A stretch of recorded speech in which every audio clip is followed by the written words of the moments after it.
My name is Jennifer Pennock, endocrinologist, Genesis Healthcare System.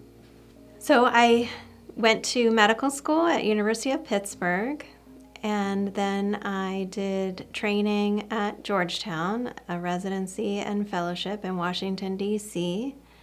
I worked as an endocrinologist in Pittsburgh for many years, and then I started doing traveling medicine, meaning that I would fill in when a place needed an endocrinologist.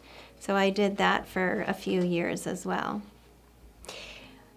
As a child, I was always surrounded by medicine. My mom was a doctor and her father was a doctor. So my grandfather was a family medicine doctor, and my mom is retired now. She's a radiologist. And so as a young child, I always was surrounded by medicine and thinking that maybe I would go into medicine.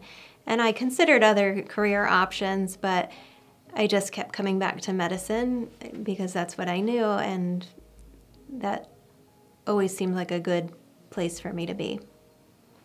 Endocrinology is the evaluation of hormones, and so that can be really varied in the human body.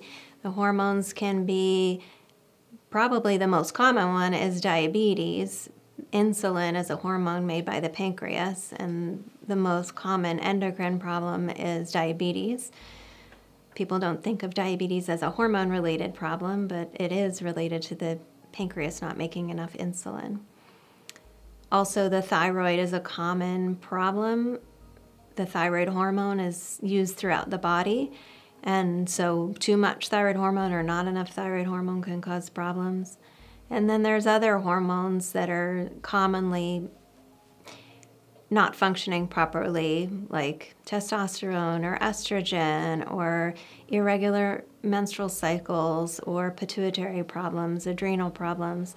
So there's a lot of hormone problems that can go wrong, but endocrinology, anything hormone related is endocrinology.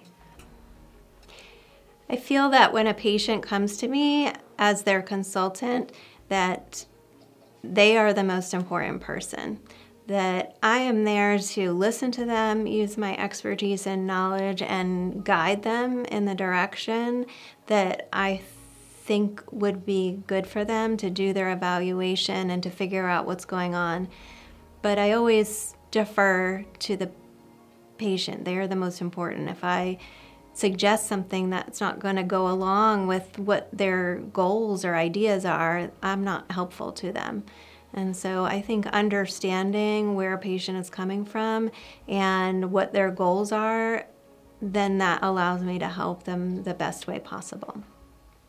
In my free time, I spend time with my family, with my sons. I have some great friends who I like to hang out with, taking walks in the park in the winter, skiing,